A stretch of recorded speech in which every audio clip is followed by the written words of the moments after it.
وسخر لكم ما في السماوات وما في الأرض جميعا منه لتستعينوا بذلك على طاعته وأرسل إليكم رسله وأنزل عليكم كتابه ليبين لكم ما يجب وما يحرم وما ينفع وما يضر وما أنتم قادمون عليه من الأخطار والأحوال لتأخذوا هجركم وتستعدوا لما أمامكم. جعل هذه الدار دار عمل والآخرة دار جزاء. يتي الله سبحانه وتعالى قالوا الله تقول ندير تقول وودي نده يتنا كانك الله سبحانه وتعالى دوني ما جمعكو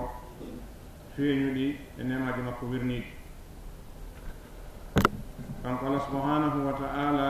وقت أدنى مولد إمودهم نكو كغلتي ووادي الله كاك فوكتو أنتم نكو كيغوتي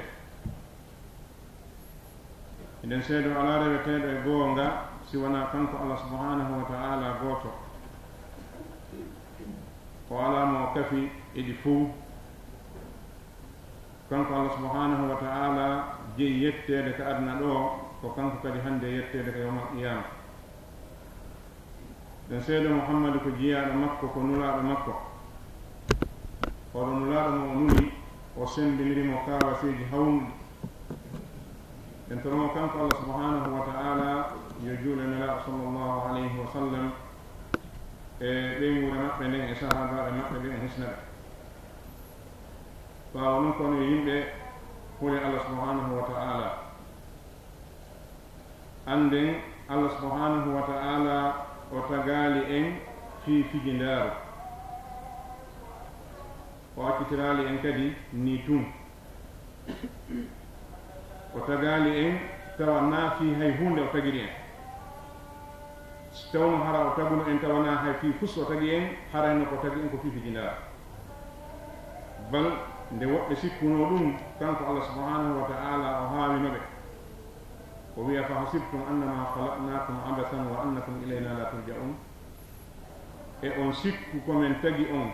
في جنار من على هيهون كم تجرين في مولون on sikku ɓaawa ngurdam moɗon ɗan on artata ko amen ga kadi idan haray an oɗo neɗɗo hiɗa haani yiltitade e hoore ma anda Allah subhanahu wa ta'ala o tagalima fi tun no woodi ko tawma fi o accitiralima kadi ni tun no woodi ko wiima no woodi ko yamrima no woodi ko haɗuma kanko Allah subhanahu wa ta'ala o tagi en fiye e rewmo baynon o tagi en fiye rewmo haray fiye on rewoɓe Allah subhanahu wa ta'ala tawa ko watten kon fof ko fi dewal ko ma neɗɗo on o anda dina makko kan neɗɗo on o anda ko honno o yarata e golleji makko ɗi Allah subhanahu wa ta'ala o tagima fiye rewmo haani seɗa janga fiye rew Allah mana gandal ngal wonɗa e ɗaɓɓude ngal tawa hadafu ma on e ɗum ɗo ko yo ngal gandal ɗo wonani wasila fiye on rewowo Allah ɗaɓɓere nde wonɗa e ɗaɓɓude nden ko faandiɗa e muɗum ko ya alɗu fiya on rewowo Allah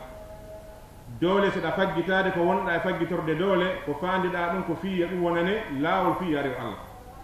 bal hay ñandu ma ndun e jaram maɗa e ɓornatedi maɗa ndi hiɗa haani heɓude faandunde e muɗum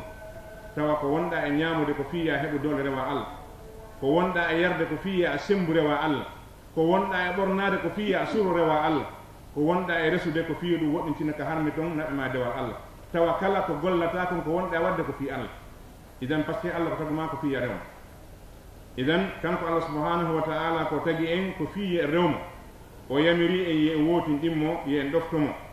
o woodini en oɗon galle aduna o okki en gurdan o eltani en piiji ɗin fof o waɗani en jemma ñalorma o ɗeltani en kala ko woni ka liide ga kammu fi honɗum fiye en heblor ɗiɗo piiji fiye en gollitir ɗiɗo piiji fi regono kanko Allah subhanahu wa ta'ala yani kala ko Allah tagi kon o addi hoore ndiɗo leydi o waɗi nafooreji meɗen woni ko suttuɗe woni ko en sutaki ko waɗiri ɗum ko fiye en naftor ɗum fiye rewma wona fiye en gollitirɗum yedde mo kanko Allah subhanahu wa ta'ala idan o nuli e meɗen nulaɓe makko ɓen kanko Allah subhanahu wa ta'ala o jippini e dow meɗen deftere makko nden fii yo o ɓanginan en ko honɗum haanuɗen wadde immoɗen daroɗen waɗen ɗum o ɓanginana en kadi ko honɗum harmi e meɗen waɗugol etoɗen woɗɗutoɗen ɗum o andina en ko honɗum nafoore meɗen woni e muɗum hucciten e ɗum ɗon o yeeto en kadi ko honɗum lorrame woni e muɗum etoɗen kadi woɗɗuɗen e ɗum ɗon ko ɗum ɗo Allah subhanahu wa ta'ala addiri en e hoore ndiɗo leydi yani o tagi en o addi en ɗo fiye rewmo fiye wotinɗinmo fiye en ɗoftomo o hattali e ɗum o waɗani en piiji ɗi wawate wadde jokkorgal fiyo ɗum woni o waɗani en jemma ñalorma o waɗani en lewru e nangue o waɗani en piiji ɗin fof ka hoore leydi ɗo fiye en ƴettuɗin piiji gollitire woni rewoɓe Allah subhanahu wa ta'ala ɓawa ɗum o nuli nulaɗo mono yeeto en ko honto rewete yahin ka faala ɗe yaade ɗon o hattali ɗum kadi o addi deftere si wonno ko nulaɗo on tun ɓawo nde o maayi e wiya nulaɗo ala no jokkiremo kono deftere Allah nde no waali nde sansatake nde wattitatake nde bonata ha Allah subhanahu wa ta'ala ñande faala ƴettuɗen idan si tawi woni an neɗɗo oɗo a wuuri e bunɗan e hoore ndiɗo leydi a acci jokkugol deftere Allah nden a acci utirgol ɓawne laaɗo Allah sallllahu alayhi wa sallam a wi'i a jaɓi a reway Allah kono noon kono falɗa no rewirta Allah a jaɓi a juulay kono noon kono falɗa no juulirta a jaɓi a hoore kono noon ko an anni no hoorirta a jaɓi a jantoto inde Allah kono ko an anni no warrata kala ko gollata e golle ɗen a jaɓi a waɗe kono noon ko an anni no warrata haɗa e ndaara julɗo yagal magal est ce que ko a juul ko waɗi Allah subhanahu wa ta'ala sono faalanno yo beleɗe ɗe wonu dewal mo kala meɗe rewira Allah no faalira o accata o nulta no nulaɗo o jippintano deftere bal kanko tigi wi wala wittaba alhaqqu ahwa'ahum la fasadati samawati wal ard si hara gonga on jokkuno beleɗe yimɓe ɓen leydini kammo go bonani ko waɗi mo be si wi beleɗe mum ɗe wonta sari a mum o mo be ko weli ɗum kon ko ɗum ɗo watte ko ɗum gasta ko ɗum moƴƴi gurdana bone ko ɗum waɗi Allah subhanahu wa ta'ala nuli nulaɗo mono holla e laawol o hattali e ɗum kadi o addi deftere o ɓanginani en nela sallllahu alayhi wa sallama ɓe tooli ɓe firti deftere nden ɓe firtidi ɗum honɗum sunna maɓɓe on kamɓe nela sallllahu alayhi wa sallam o humpiti en kadi o hattali e ɗum kanko Allah subhanahu wa ta'ala o yeeti en ko fokkituɗen e muɗum kon immorde e piiji hulɓiniɗi piiji hawniɗi piiji masiboji ɗi tawata no yeeso bani adama hay simo moƴƴi hiɗi hani mo maapinde wona fis hansi o moƴƴa ɗum ɗo fof ko fi honɗum Allah subhanahu wa ta'ala yeetorma ko woni yeeso maɗa kon o suuɗalima hay e hunde o watta yahu inna a andano o wi wama kunna mu'adhibina hatta nab'atha rasula min lettata ha min nulanulaɗo yani hay e goto wi'ata Allah mi andano ɗum alda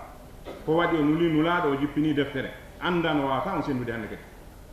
o humpitima kala ko woni yeeso ma kon o yeetikima ko watta kon o yeetikima o accata kon o yeetikima ko honɗum woni yeeso ma si a moƴƴini o haalanima ko honɗum e moƴƴere wodanma si a bonni o haalanima honɗum e bone wodanma hay hunde amaɗa ko heɓa yo hujje yeeso Allah subhanahu wa ta'ala siwana e hujjan hunde e hoore ma idan o waɗiri ɗum no kanko Allah subhanahu wa ta'ala fi yo goto kala ƴettu rentare muɗum nden o heblo fi ko woni yeeso makko kon anden Allah subhanahu wa ta'ala waɗi ɗeɗo galle aduna ka golle o waɗi lakara ka yoɓe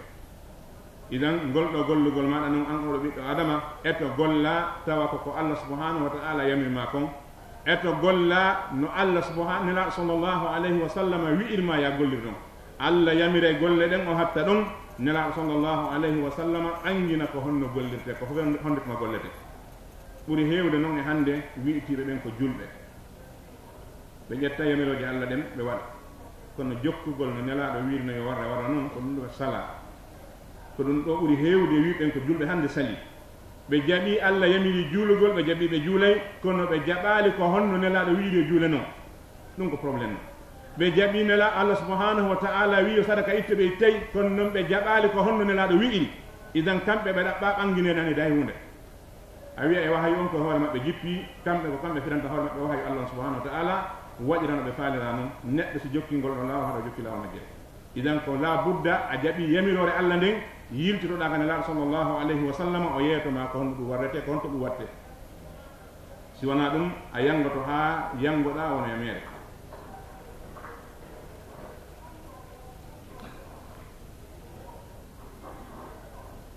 ابن آدم في هذه الدنيا تتقلب بين أحوال ثلاثة نعم تتوالى من الله عليك تحتاج إلى شكر والشكر مبني على أركان ثلاثة: الاعتراف بنعم الله باطنا والتحدث بها ظاهرا، وتصريفها في طاعة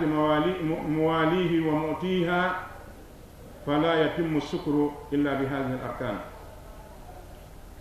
an oɗo neɗɗo ɓiɗɗo adama no hani anda e ɗan gurdam maɗa ɗo ko e alhaaliji tati wonɗa jinnude hoore mum. alhaali arano on Allah subhanahu wa ta'ala no nemima nemaji ɗiɗo rewgol ma Allah ngol e sengo majji ko jarnugol ma. so wi nemaji Allah ɗin wona ye wi to nema Allah hakkilma yaha e ñiiri e maafe na ɗon hatti, ma wiyen to nema Allah hakkilma yaha e mbuɗi ɗi kontuɗa waɗɗa ka jiifa maɗi na ɗo nema Allah on hatti. bal nemaji Allah ɗin no e ma an taw ɗe gite maɗe wonɗa yirde ko nema Allah ni, ɗi noppi maɗi wonɗa e nanirde ko nema Allah ni, ɗe haqqille maɗe wonɗa e famirde ko nema Allah, ngo jungo ma ngo jonnita jaɓa ko nema Allah ni, ngal koyngal ngal ma ngal tawi a yaare kala ka falɗa ko nema Allah ni. ɗiɗo fof ko nemaji ɗi Allah subhanahu wa ta'ala waɗanma ɗi tawi no hatton jini ya jarnumo e hoore muɗum. jarnugol nema Allah on noon kama koɓe wi ko tati: go'o ko irritagol nema Allah on tawa ka nder ɓernde ma, jaɓugol ko ko woni e jungo an ɗo immorde e kella, ko ko woni e jungo an ɗo immorde e ngal,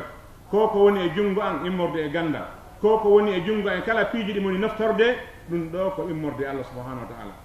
wa ma bikum min ni'matin fa min Allah. kala ko woni e jungo mon e nema ko naftorte ko Allah addani on ɗum kanko jonni on ɗum. idan ɗum ɗo ko ma jarnamo, jarnugol mo ngal na udditugol hunduko ma ko wi Allah jarama yonata. idan ko ma irritoɗa ka wonkima harayɗa waɗi ka nder ɓernde ma pellet o nema mo wonduɗa ɗo nde moƴƴere nde wonɗa e mum, ɗum ko immorde Allah subhanahu wa ta'ala. ɗum woni go'o. ɗimmun ɗum ko yewtugol ɗum ka kene hara adullanalimo kanko Allah subhanahu wa ta'ala. o moƴƴo e maɗa waɗa hoorema an hiɗa jeeyaɓe Allah boni e muɗum ɓe. ɗum ko hunde nde tawata wadde jiyaɗon e Allah. ɗum waɗi subhanahu wa ta'ala wi: inna al insana li rabbihi lakanudu wa innahu ala dhalika la shahid wa innahu li hubbi alkhayri la shadid. neɗɗo o e wonande joomi makko ko o heewuɗo dullude yawgol na ella. bani adama fof bani adama yaway ko waɗi so a yawa a ɗaɓɓata ɓeydamo, kono noon dullugol ngol Allah jaɓata. imo jaɓanma ya a yaw ko waɗanma ko ɗaɓɓa yo ɓeydu ella ala, kono ya a dullanmo noon ɗum ɗon o jaɓata. ɗiɗi naaɗi gooti.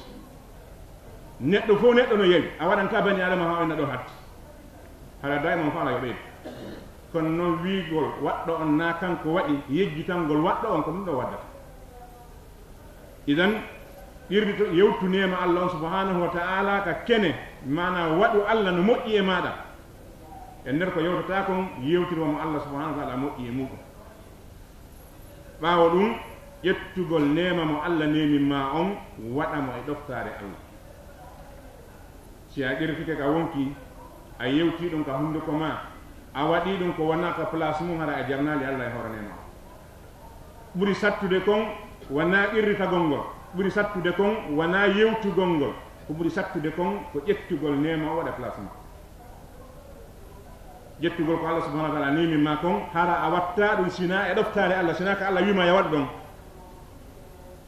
idan ɗiɗo tati siɗi timmi haray a jarni Allah subhanahu wa ta'ala e nemaji ɗo nemi maɗa ɗi. alhaali ɗimmo mo wonɗa e muɗum on mimma yajri ala al abdi fi hadihi dunya min mihni wa ibtila'at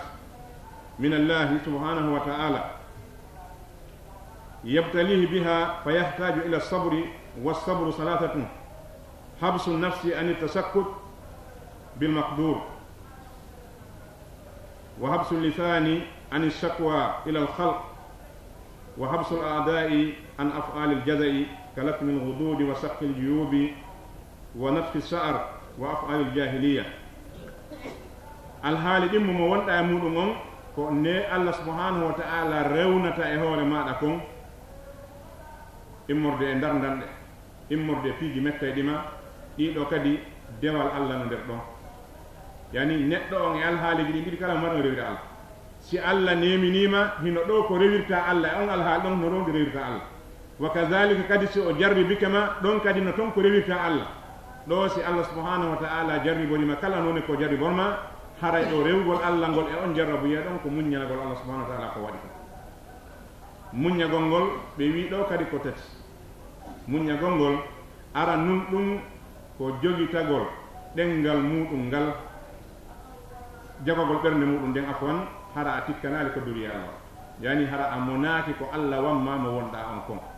a mettaka ko Allah wamma e alhaalɗo ko si Allah waɗima daɓɓo a mettaka ko raɓɓuɗoɗa kon so waɗima ko a ɓalejo a mettaka ko wonɗa ɓalejo kon so waɗima hiɗa kaani a mettaka ɗum so waɗima ko a miskino hara a mettaka ɗum so waɗima kadi ko a lowɗo hara a mettaka ɗum yani hara ɗa weltori alhaali mo Allah wamma e mum hiɗa andi ko ɗum ɗo moƴƴanma ɗon si Allah wamma ɗum ko waɗi o disata ko hay goto hoɗano noon mo watta idan wona ya tikkan ko Allah subhanahu wa ta'ala waɗuma kon none mo wamma tawa a weltinama a wawata ittude kono a weltata ɗum ɗo ko perdi noon ɗum woni go'o e muñagol ngol yani naya tikkan ko Allah waɗi e hoore maɗa ko ɗimmum ɗum ko watta ngal ɗengal ma a sortungal e wullitagol woytagol Allah subhanahu wa ta'ala yani wullitagol Allah e yimɓe ɓen ɗum ko masiba molnagol habsul lisani ani tashakki ala nas jogugol ɗengal maɗa ngal hara a woytake yimɓe ɓen ɓay hiɗen andi pellel si tawi e wawi suuɗirde ellaji ɗi heɓeten ɗin no suuɗirde moƴƴeji ɗi heɓɗen ni noon hara enen Allah weldi tawa sa heɓi perde a suuɗirde noon sa heɓi bénéfice suuɗirtama ɓay goto woto kala ko bénéfice ɓe sinande ɗi perde remowo ko tuma hitande o remi o heɓali wo o innata rowani heɓuno hunde kaari ɗum ko jikko bani adama noon ka saɗa faala andude ko caaga jillo heɓuno rowani ko si o remi hikka o heɓali na rowani aden heeɓi hunde kaari ɓay hikka heɓaki idan so tawi o yahi voyage heɓaki o wala heɓuno feƴƴi ɗon ko kono ɗo e ɗum woltaki ko sabu perdi addi ha wolu feƴƴino ko idan suuɗu ko Allah waɗa e makon kadi no suuɗiɗa ko waɗanma kon noon wona e wuldude yimɓe ɓen tammum ɗum ko jogitagol teri muɗum ɗen hara waɗali ko wiyete kon ɗenƴare bantitagol si musiba waɗi sekugol linke si waɗi musiba waɗi ɓorgol sukundu muɗum so musiba waɗi ɗiɗo piiji kadi no jeeya e piiji tikkineɗe Allah subhanahu wa ta'ala idan muññagol ko Allah waɗana kon oɗon alhaal ɗimmo andu noon haray Allah subhanahu wa ta'ala ngal dewal ɗo ko ngal ɗo tun o wi'i o yoɓay neɗɗo hara hasbore ala ko golle makko si Allah niminima a jarnimo hatta o hasbe ma yawmal qiyama onade ma aljanna ma o rannade ma yi kono so tawi Allah jarribike ma a muññike yawmal qiyama hasbore alda on innama yuwaffa sabiruna ajrahum bi gayri hisab muññiɓe ɓen ko jonni tete joddi mum ndi yawmal qiyama koko alda hasbore ko ɓeeɗo tun arata yawmal qiyama tawa fof no dari no hasbede e hoore laawol o ara ɓe feƴƴa malaika wiya yulteɓe hon toon no yaade Allah wiya terteɓe ɓeeɗo wonno yimɓe muññiɓe innama yuwaffa sabiruna ajrahum bi gayri hisab ɓeeɗo ala hasbore hay fusɓe naata aljanna ɓe goɗɗi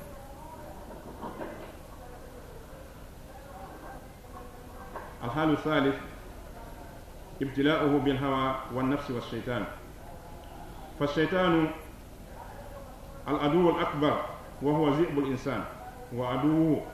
إنما يختاله ويظفر به إذا غفل عن ذكر الله وطاعته واتبع هواه الحال تم مودع مؤمن باو ديدا ديدي كوكو الله ورتي اما كون وادي اما دا كون ديدو في جدات wonki maɗa kin beleɗe maɗa ɗen o seytane mo jokkodirɗa ɗiɗo tati hiɗa mari haɓideteɗe kala marɗo wonki mari beleɗe jokkodiri e seytane o no mari haɓideteɓe so waɗani ke hara o anda ko jokki mo bandi darani ka dammugal muɗum no wawi ɗanade hara o fayali kono so tawi seytane ne jokkuma beleɗe maɗe ne jokkuma wonki ma kino jokkuma a wali ka ɗani kare paɗeɗe ko waɗi ɗiɗo ɗe ala haaju sina perdi maɗa ɗi ala añuɗo bani adama ka adna ɗo hewti seytane innama yad'u hizbahu liyakunu min ashabi sa'ir jokkuɗoma fiya a perdu jokkuɗoma fiya a nawnu ɓeɗo fof ko yiɓɓe ma ka jokkuɗoma fiya naatu yiite woni ka oɗo jokkuɗoma fiya a naatu yiite lutta toon ko hombo woni gañuma ha hewti oɗon woni subhanahu wa ta'ala o wi ya ayyuha alladina amanu dukhulu fi silmi kaffatan wala tattabi'u khutuwati shaytan innahu lakum aduwwun mubin ko ono yo gomɗinɓe jaɓe wonon julɓe tiri ono yo gomɗinɓe jaɓe wonon julɓe yani naate ka nder diina few wata naade koyngal goto acca ngala yaas o aya ɗo hani julɓe ɓen janga o hande moƴƴa ko waɗi himo fewti julɓe ɓen ɓuri hewde wiɓɓen ko julɓe hande ɓe naati ka diina kono wona kaafa allah le ko wi ko udkhulu fi silmi kaafatan wala tattabi'u khutuwati shaytan naate ka diina few wata on jokku laawi seytane ɗi wata a wi ko a julɗo tawa ka bone woni wo heɗa tawa nder ton ante ɗum ko masiru morana idan riwa iman so a wi allah subhanahu wa taala wi ko onon yo gomɗinɓe naate ka diina fof mana goɗɗo noon a gomɗinɗo hara mo waɗa zina goɗɗo noon a gomɗinɗo hara mo yara beere goɗɗo noon wona gomɗinɗo hara mortinengel goɗɗo ɗuri wa iman makko ko won noon hara iman makko no uyti idan wata noon a woni gomɗinɗo wawɗo ni jaɓɓo wona julɗo fof wata woni julɗo feccerede o wi fiyon ɗum ande seytane ko gañumoɗo idan seytane ne jokkuma bimbi e kikkiɗe jamma ñalawma on yaltiday on jindiday on naatiday so a fokkiti yaltugol bimbi ka suudu ma o jokkete si a torike allah subhanahu wa taala o yilto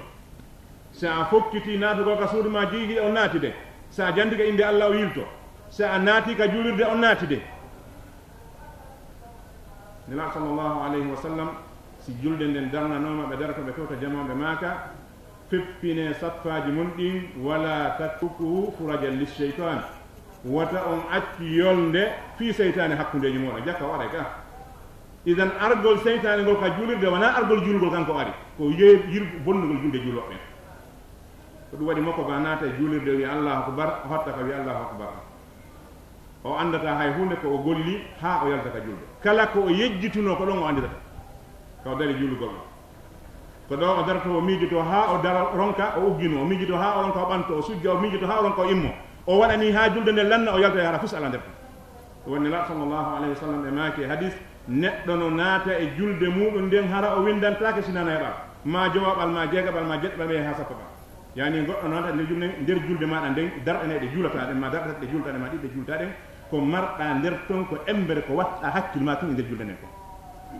si ko miniti goto hakkille ma ki woni ka julde ko miniti goto windanteɗa baraji idan ko ɗum waɗi neɗɗo no hani dartade seytane ko honɗum seytane dartorte ko janta ko inde allah subhanahu wa taala o waɗi kanko mo jokkuma fanni a jantake inde allah sa jantake inde allah o yultiki idan haɗa ko ɗum waɗi an oɗo neɗɗo julɗo ɗiɗo alhaaliji tati ɗe andu hiɗa e majji hiɗa e nema oɗo nema ɗa hanimo rewirde allah subhanahu wa taala hiɗa e jarrabu eɗa hani rewirde oɗo allah oɗo jarrabu ɗa hanimo rewirde allah hiɗa jokkodiri e ayɓe ma seytane e beleɗe maɗa ɗen ko waɗi beleɗe bani adama faale makko ɗen kono o nawyirta noon kanje ɗe juuɗirta tawi mo capanɗe jeɗɗi capanɗe jeɗata no fuuti aduna ɗum felliti pellete o maaya kono ɗum waɗi par ce que faale ɗen kañum nawyade ko kanko nde nawyita idan faale bani adama nawyata ronkata kadi kono wonɗa e nawirde noon faale o no heɓide doole ɗum waɗi neɗɗo on no hani wattindile hoore mum moƴƴa o anda ka o iwi tum woɗɗi ka o fokkiti toon ɓattike yo andu ko woni gollude kon eto anda allah subhanahu wa taala ko tagma ko firewgol mo etoɗa kala ko wonɗa e wadde kon tawa ko fiya rew allah haysi ɗum ɗon na dewal si woni ko fiya rew allah wala woni dewal so tawi ko wonɗa ɗaɓɓirde ngaalu nde anni pellete ngaalu ma ngu sayɗin ko fi allah ngu watte ngu wonti dewal ko wonɗa e ɗaɓɓirde gandal wona fiya a bungirɗum wona fiya a jamforɗum wona fiya jattirɗum ko wonɗa ɗaɓɓirde gandal ko fiya wawrewde allah hande ngal wonti dewal idan eto golleji maɗa ɗin fof wona fi allah subhanahu wa taala fiyode on dewal aqul qawli hada wa astaghfiru lakum fastaghfiruhu innahu huwa al-ghafuru rahim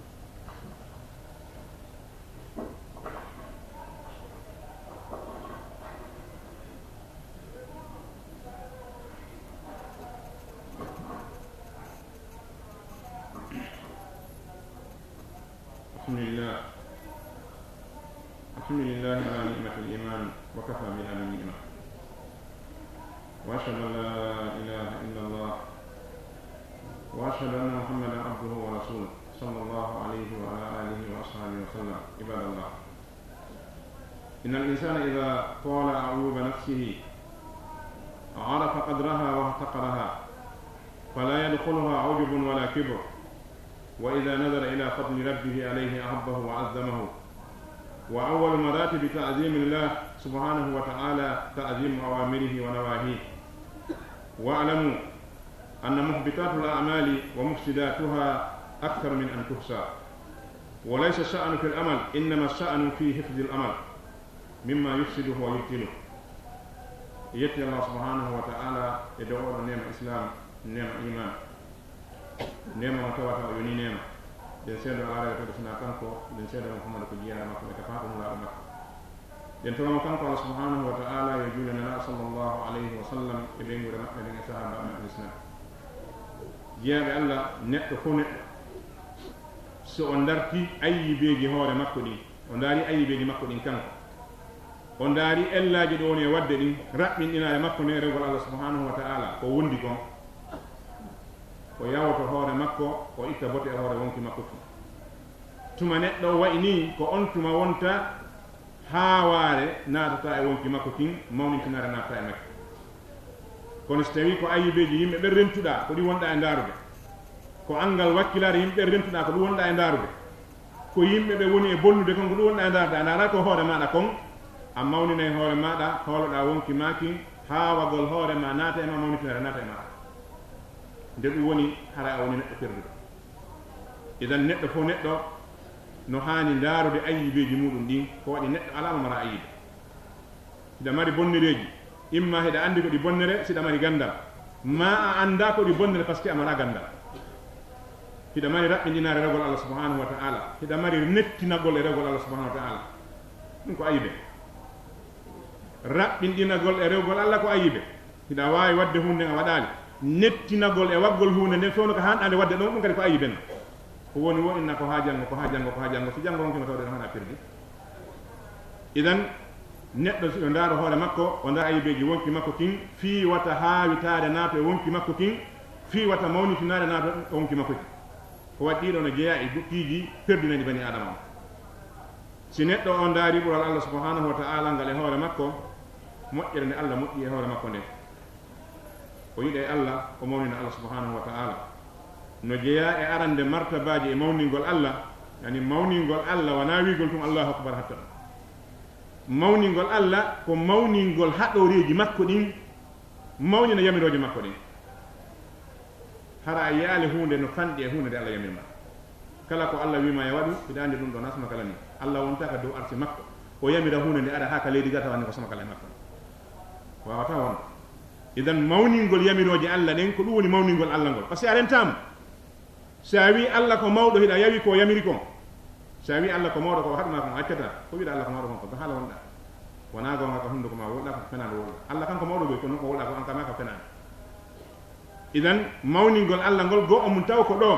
si Allah haɗi hunde ka dow arsi makko malaika jippodi ɗum nulaɗo yettini ɗum ɗum wawata wonde ko sama kala e Allah hande kadi ta ɗum woni sama kala e ma Allah haɗata hunde o jippinane ka leydi ɗo o winnane ka alqur'ana tawa nden hunde ko sama kala no e makko kan Allah subhanahu wa ta'ala idan no jeeya e martaba mawningol Allah mawningol yamiroje makko ɗen kala ko Allah wi waɗe anda ɗum ko hunde hande o tinnina ɗum kala ko wi acce anda ɗum ko hunde nde hanɗa woɗtade e muɗum si a waɗi ɗum haɗa a mawnini Allah subhanahu wa ta'ala haray anden no woodi piiji ɗi tawata neɗɗo si golli ɗiɗo ɗi bonne golleji makko ɗum ko waɗi bonnayɗi golle ɗin no ɗuuɗiri no golleji ɗi ɗuuɗiri noon kadi ɗum ɗo hande wattandila e muɗum moƴƴe wonaali fiyaake on gollugol ngol tun gollugol no satti ha kono ko renugol golle ɗen ɓuri sattude ko ɗum waɗi si landama hande fiyaake neɗɗo mo tawata ceeɗu ar ngu wo o soppay setto ar ngo wo o remay kono noon o duulata ko howata o renata kono ɗum wiyete mo neɗɗo magan sami ceeɗu ar ngu wo ko pere o soppay setto saƴo ngo wo o remay kono noon o renata o duulata ko o howata ko honɗum wiyete mo neɗɗo idan ko ɗum ɗo woni alhaali ma an oɗo julɗo mo tawata a juulay a hooray a zakkay kono boni a renata koye muɗum ɗum woni alhaali ma kala ka boni ari a tawet bal hatta ɗon julɗo yagal ngal ngal tigi timmiralima taw ko waɗi julɗo yagal neɗɗo on timmi wo tuma tawi ko ɓaawo deftere Allah nden e sunna nelaɗon o yitiri sina ɗon haray ko wiitagol ko julɗo woni tawa haray si wati mum idan haray bonnayɗi golle ɗin no ɗuuɗi wona golleji no ɗuuɗiri noon no hani neɗɗo fof neɗɗo o anda si o golli ɗum ɗo bonnay golle makko ɗen o rento haɗana gollugol tun ara yoma yiyamata on wala hay hunde joddi no jeeya e muɗum yiinaare kala gollal ngal golluɗa naaduɗa yiinaare e muɗum yiinaare ne bonna golle wona noon kañum kadi no jeeya e muɗum angal jokkugol nelaaɗo on sallllahu alayhi wa sallam angal jokkugol nelaaɗo on mbimana kala julde nde juuloɗa haysi julne no yamira kono so tawi a warrala nelaɗo wiide noon haɗa alañ baraji bonne golle nela sallllahu alayhi wa sallam ɓe maaki man amila amalan laysa alayhi amruna fa huwa rad ay mardudun ala sahibi kala golluɗo golle tawi yamirore amin ala e golle ɗen jonnitude jommum joni noon wona golle ɗen jommum faala hettude yawmal qiyama kala hettoɗo golle mum ɗe yawmal qiyama rewa perdu ko joddi golle ɗen ɗaɓɓete yawmal qiyama na golle ɗe la allah goɗɗo sikka si innama hetta golle maɗe innama harami mali ɓay ko gollan ɗen hetti si a hetti golle maɗe yawmal qiyama hara a perdu ko joddi golle ɗen hettata to si a jonnoyama julde hono watta ɗum ma si a jonnoyama heege nge weelanoɗa kadna ɗo yawmal qiyama hono watta ɗum sa jonnoyama kala ko jonnoyaɗa yawmal qiyama tawana baraji ala ka waɗa ɗum idan ko golle ɗen hettata wona joddini ko joddi ɗin noon ɗaɓɓa nela sallllahu alih w sallam maaki kala golluɗo golle tawi yamirore amen ala e golle ɗen ko kanko ko golle ɗen o hettata wona joddi golle ɗen haɗa joddi ala ton idan haray ko perdi won toon ɗum no wawi sa ƴetti minideji ayno moƴƴinal ngal ɗo leggal moƴƴinal ngal ha gasa innama tigi ɗi ono faala hen ngal ɗo kono watta ngal kanko o marano haaje ngal leggal ka ko haaju makko woni koko jonnatamo kon so o golli leggal ngal idan o golli leggal ngal a ƴettingal a jonnitimo o mara haaju maggal nafan ala toon fus idan kanko haaju makko on ko joddi ni idan kala golle ɗe golɗata jommum nano falira noon koni wayi allah subhanahu wa taala sa golli tawi nano falira noon gollirɗa golle ɗen jontema yawmal qiyama a perdi ha وكذا المن بالصدقة والمعروف والبر والإحسان مفسد لها قال تعالى يا أيها الذين آمنوا لا تبطلوا صدقاتكم بالمن والأذى ونون كان ينكدي مولي تقول وجي تقول مؤجر نوان وكلا فاسم مؤجر نوان woni a okkormo ñaami woni a holtimmo woni a ñawdumo woni a janngimmo woni a kala ko waɗanɗa bani adama e moƴƴere aduna si a wowliti moƴƴere nden hara nde wi wonde fi allah hannde kadi idan haray lutti si kañum bani adama mo waɗanɗa o moƴƴike maɗa de kono allah ka yoɓata ɗum no hannde kadi ɗum waɗi subhanahu wa taala o wi ya ayuha alladina amanu la tutbi'u sadaqatikum bilmanni wal adha ko onon yo gomɗimɓe taw on jokkintin dokke mon ɗen wowlitugol e lorrugol wowlitugol ngol ko wajugol jommum lorrugol mo ngol ko jonnugol mo golle ɓawde moƴƴiɗa e makko ko waɗi neɗɗo mo moƴƴiɗa e mo jonɗama golle so tawde wattade sa ñammini tawi kum ha kum haadi a inni ni ɗo dongal aɗa ngal ko ga windanamata ngal idan haray aysa a wajitarima kono a lorrima o wiwata waɗɗum idan no jeeya ko bonnata golle ɗen kala golle moƴƴe ɗe waɗɗa si a wowliti golle ɗen haray golle ɗen boni وقد تهبط أعمال الإنسان وهو لا يشعر كما قال تعالى يا أيها الذين آمنوا لا ترفعوا أصواتكم فوق صوت النبي ولا تجهروا له بالقول كجهر بعضكم لبعض أن تحبط أعمالكم وأنتم لا تشعرون إذن عندن قل نتنو بنا هراو أندا قل ما كن بنا بل أميجتا كنكو نواتنو كبنا قل ما كن وأن سبحانه وتعالى يتري أني وبي صحابات بين ko ana yo gomɗinɓe wata on feññinan nela sallllahu alayhi wa sallam konnguɗi no feññinanta yoga e moɗon haɗirmi on ɗum ko wata golle mon ɗen bonu hara on anda tawi sonkuɗo e hoore nela sallllahu alayhi wa sallam sabu ngol sonkugol ɗon bonnimo golle ɗen saliɗo maako maɓɓe o mbawde maako on hewtimo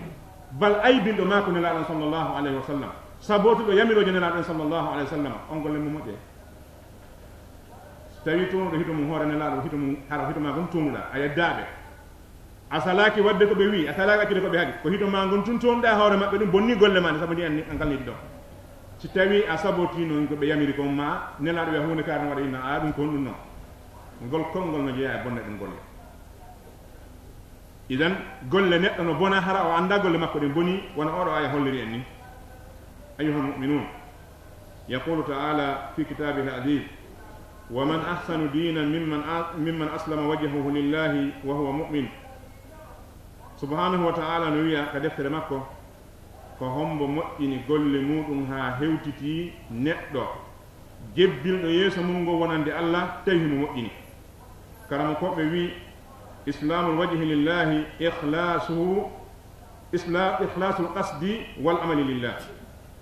jebbilgol yeeso mum ngo wonande Allah subhanahu wa ta'ala ɗo ko moƴƴingol anniye ɗen yani gollugol ko gollata kon tawa ko fi Allah wona fi yi nano o nanu wona fi yo yi o yi ko wonɗa waɗirde ɓakke Allah yamirima hiɗa wadde kadi fi yo Allah welto tawa ko ɗum ɗa waɗirde so tawi wona ɗum hara golle maɗe ko mereede ɓe wi amma ihsanu on ko mutabatuhu sallllahu alayhi wa sallam fi sunnati moƴƴingol golle ɗen ko jokkugol nelaɗo on sallllahu alayhi wa sallam ka sunna makko bi mana juulirano o juulirayno noon hoorirano o hoorirayno noon okkirano o okkirayno noon kala ko watta e dewal warrano nelaɗo sallllahu alih w sallam warrayno noon haysi fotali ɗuɗude kono hata ko gotum ko waɗa ɗo haysi fotali ɗuɗude kono taw ko gotum idan si tawi ɗum ɗo ronki wonde bi mana kala golle ɗe golluɗa tawi wona fi Allah tawi wona ɗe hawrodirɗe sunna nelaɗo sallllahu alayhi wa sallama golle ɗe mara joddi ka Allah yawmal qiyama yani si a golli tawi wona fi Allah gollirɗa ɗum bonna e golle ɗen si a golli tawi ko fi Allah gollirɗa kono hawrodirale sunna nelaɗo sallllahu alayhi wa sallam bonna e golle ɗen idan ko ɓeɗo Allah subhanahu wa ta'ala wi wa qadimna ila ma amilu min amalin fa ja'alnahu haba'an mansura min ari min daari kala ko ɓe golluno e golle mi waɗi ɗum mere yani mi waɗi ɗum duggu sakini ɓe wi ɗeɗo golle ko honɗum ko kala golle ɗe tawata hawrodirano e sunna nelaɗo sallllahu alayhi wa sallama fandaka e majje Allah tun ko ɗe ɗowgo golle kala golle ɗe neɗɗo golli tawi o ari e majje ardi e majje yawmal qiyama Allah ndaari golle ɗen tawi ɗiɗo ɗiɗi no nder toon ma gotum e majjino toon hara golle ɗen ko mere ko nduggude wattete ɗe yoɓatake si o ndaari golle maɗe mo tawi a golluno kono no wona fi makko waɗirnoɗa ko haba mansura nde wattete o ndaari golle ɗen o tawi ko gollirnoɗaɗe ko fi makko kanko Allah kono noon hawrodirano sunna nelaɗo sallllahu alayhi wa sallam yani a anni ke juulugol fiyo Allah welta goto rentama a yinaki e goto a naati ka juulide ɗo a juuli an tum hakkude ma e Allah ɗo ko fi Allah waɗirɗa kono juulirano nelaɗo wira yo juulire a waɗi fi Allah kono hawrodirale sunna haɗum hatta golle ɗen bona idan kala e ɗiɗo ɗiɗi ko manque golle maɗen golle ɗen ko pirde muskila meɗen noon enen julɓe ɓen hannde ko ɗum woni bal jaɓugol yamiroje Allah ɗen ɗum satta kono jokkugol nelaɗo sallllahu alayhi wa sallama ko sonkon kon ko ɗum woni ko waɗi bu no dari place nelaɗo sallllahu alayhi wa sallam no faala kañum kadi yo jokke tawi noon ko hananno karama koɓɓen ko ɓe yetti e inde nelaɗo wona ɓe yettina hoore ma kala karama kojo kala ceernojo kala waliyajo no yettinɗo e inde muɗum haɗa o janfiti islam wata addu hay hunde wiya ko an addi waccana an addi sa addi du'a wonɗa ka deftere Allah ma ka sunna nelaɗo ta wi ko an addi du'a o wi ko nelaɗo maaki ajanan haɗa janfike ka par ce que ɗum ga safiji heddiɗi kala du'a mo ƴettuɗa e deftere Allah nden ma e sunna nelaɗo sallllahu alayhi wa sallam jonnuɗa ɗum goɗɗo wiɗa ko min addi ɗum est ce que hara fenanali mo est ce que hara janfaki ko waɗi wona an addi a fenanimo ɗiɗi kadi a janfike mo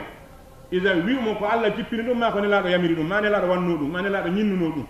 ɗum hananma wata dara hakkude nelaɗo sallllahu alih w sallam yimɓe ɓen holla yimɓe ɓen hoore ma ronkaɓe holde nelaɗo sallllahu alayhi wa sallam tawata on fiyaka yimɓe hewɓe hannde e yimɓe laawiɗen ko ni ɓe waɗi ko hoore maɓɓe ɓe hollata yimɓe ɓen wona nelaɗo bal ananta e hunduko maɓɓe nelaɗo maaki haysi gollal ngal ko gollal ngal nelaɗo wanno ɓe itte fi nelaɗo nder toon ɓe waɗa gollal ngal kamɓe ko gollal maɓɓe kamɓe la siyamma ko jantagol inde Allah subhanahu wa ta'ala heewi e waɓɓe ni ƴettuɓe askar ji ɗi nelaɗo sallllahu alih w sallam adduno ma askar ji yamiraɗi ko qur'an ɓe wi ɗum ko laawol maɓɓe kamɓe ko kamɓe addi ɗum ɓe jankoro ɗum jama idan na ko hana neɗɗo julɗo ni